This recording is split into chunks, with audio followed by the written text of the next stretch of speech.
Hello and welcome back to another video. This problem, we're looking at a function f, which is defined by a polynomial and this table.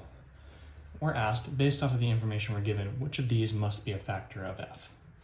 So let's look at another function just as an example to sort of get at where we're trying to come from this.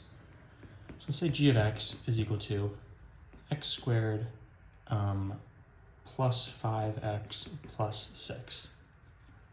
Okay, and when you factor this, you get x plus 2 times x plus 3, and therefore, for the zeros of this function, x plus 2 must be equal to 0, or x plus 3 must be equal to 0.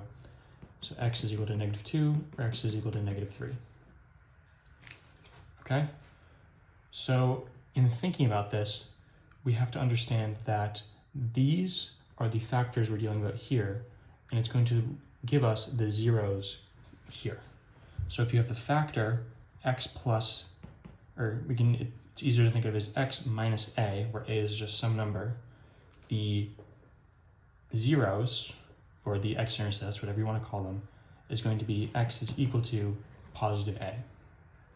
So based on this table, we have the point 4, 0. So x is equal to 4. Therefore, moving backwards, our factor has to be x minus 4. And this is going to line up with C, which is going to be your final answer.